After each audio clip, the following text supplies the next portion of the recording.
तुझे माफ किया,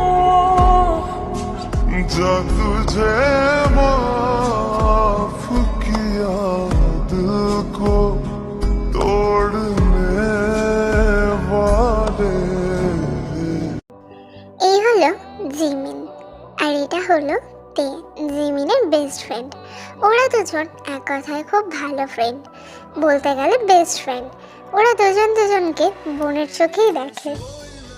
তে ও জিমিন ছোট থেকে দুজন দুজনকে চেনে। ওরা দুজন একই স্কুল ও একই কলেজেই পড়াশোনা করেছে। ওদের দুজনের বিভাগও এক এবং সাবজেক্টও এক। এখানে আমাদের তে একটু বেশি দুষ্টু, আর অপরদিকে জিমিন একটু বেশি শাই টাইপের। ও আবার বেশি ছেলেদেরকে দেখতে পছন্দ করে এবং নিজেকে সবসময় সুন্দর রাখতে পছন্দ করে। এদিকে আমাদের তে প্রথম থেকেই ছিল এক পুরুষে আসক্ত। সে একটি ছেলেকে খুবই ভালোবাসতো। তে সেই ছেলের অপেক্ষায় সারাটা ক্ষণ কাটাতো। তবে তারা কলেজে আসার পরে তে জানতে পেরেছিল তার প্রাক্তন মানে সুগা, সেও সেই কলেজেই ভর্তি হয়েছে। তবে সেটা নিয়ে তে তেমন একটা মাথা ঘামায়নি।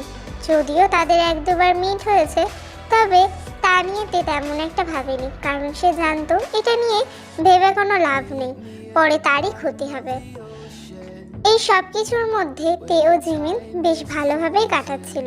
একদিন, এইতে শোন না, আমার না তোর সাথে একটু কথা আছে। শোন না। বল বল, শুনছি বাবা।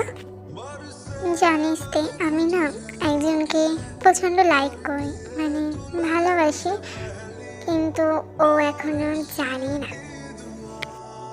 মা সত্যি? আমার বান্ধবী প্রেমে পড়েছে বুঝি?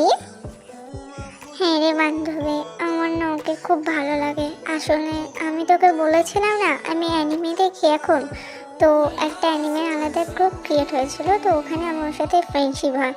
এমনি কথা সব ঠিক আছে নর্মালি, বাট ও জানে না যে আমি ওকে লাইক করি। আমি ওকে অনেক ভালোবাসি। তাই আমি তোকে ফটোটা দেখাচ্ছি, ঠিক আছে? তুই দেখলেই বুঝতে পারবি। ও না লিটারালি অনেক হ্যান্ডসাম, জানিস আমার ওকে অনেক ভালো লাগে। দাঁড়া আমি তোকে দেখাচ্ছি।